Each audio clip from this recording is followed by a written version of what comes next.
प्यारे बच्चों, आज हम पढ़ेंगे बाल महाभारत कथा। महाभारत कथा के रचयिता वेद व्यास जी हैं। वे महर्षि पराशर के पुत्र थे।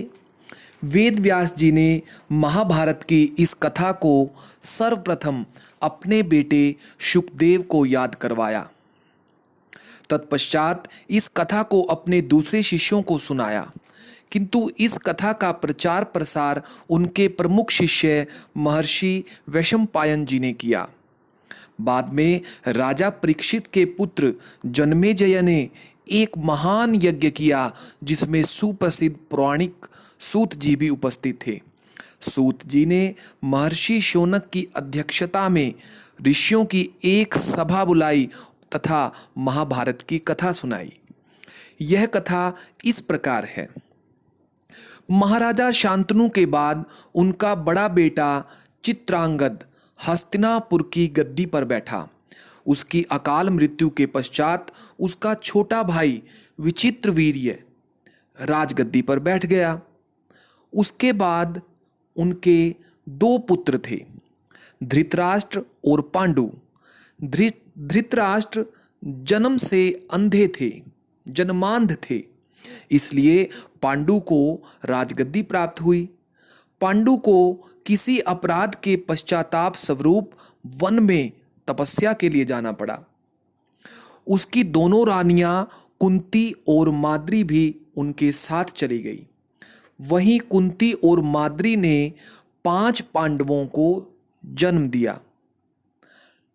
कुछ समय पश्चात पांडु की भी मृत्यु हो गई और उसके 5 पुत्रों का पालन पोषण ऋषि मुनियों की देखरेख में हुआ। जब पांडु का बड़ा बेटा युधिष्ठिर 16 वर्ष का हुआ तो ऋषि मुनियों ने 5 पांडवों को भीष्म पितामह के पास हस्तिनापुर भेज दिया। 5 पांडव बहुत ही होनहार, प्रतिभाशाली, बहादुर और कोमल स्वभाव के थे। धृतराष्ट्र के बेटे यह देखकर उनसे ईर्ष्या भाव रखने लगे। इस प्रकार पांडवों और कौरवों में शत्रुता आरंभ हो गई। भीष्म के कहने पर हस्तिनापुर के राज्य में से कुछ भाग पांडवों को दे दिया गया, जो बाद में इंद्रप्रस्थ के नाम से प्रसिद्ध हुआ था। एक बार कौरवों ने पांडवों को चौसर खेलने के लिए निमंत्रित किया। कौरवों की तरफ से शकुनी खेला और उसने धोखे से पांडवों को हरा दिया। उनसे उनका राज्य छीन गया और उन्हें 13 वर्ष के लिए वन में जाना पड़ा। 12 वर्ष के बाद 13वां वर्ष अज्ञातवास का वर्ष था। वे 13 वर्ष के पश्चात वापस लौट आए, किंतु दुर्योधन ने उन्हें उनका राज्य लौटाने से साफ इनकार कर दिया। इस पर कौरवों और पांडवों में युद्ध हुआ। युद्ध में सारे कौरव मारे गए। इस युद्ध का नाम महाभारत है। पांडव संपूर्ण राज्य के स्वामी बन गए।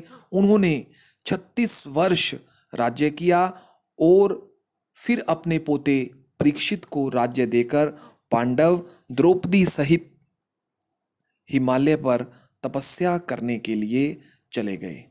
तो यह थी महाभारत कथा।